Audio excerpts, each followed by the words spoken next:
Dobrý den. Dnes mě požádal syn o to, abych vyložila, kde se nachází jeho peněženka. Protože vím, že někde v domě nepoužila jsem 4 karty, ale pouze 3. Využívám klasické karty maďarského původu. Hned vám řeknu, vychází. Dělám to tak, že promíchám karty a udělám 3 malé hromádky.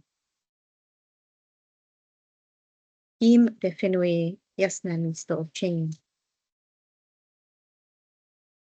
1, 2, 3. Tak. A máme 3 karty. První karta je karta dar. Druhá karta je karta vdova. A třetí karta je karta smrt. Nejbližší místo určení je karta dar. To jsou vlastně různé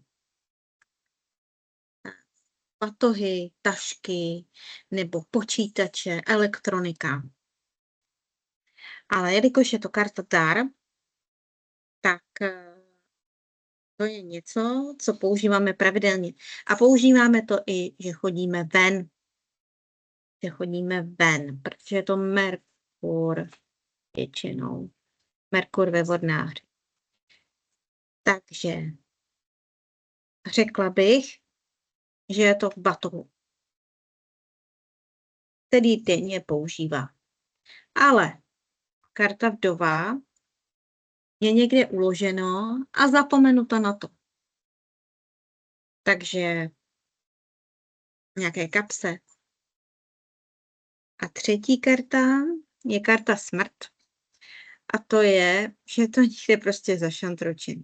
Že to není vidět na první pohled, někde v hloubce, nebo na tom jsou papíry, cokoliv dalšího.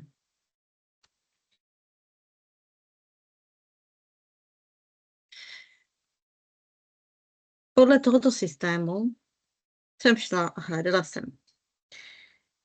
Šla jsem do dětského pokoje, podívala jsem se teda i do šatny, ale následně mě napadla ta aktovka. Opravdu to bylo v kapse, ale až ta poslední věc, kterou jsem našla. Byly tam sluchátka, což je elektronika, byly tam papíry ještě ze školy a aktovka byla hozená jen tak, protože jsou prostě prázdniny a syn s ní vůbec nepracuje. Takže peněženka nalezena. Děkuji.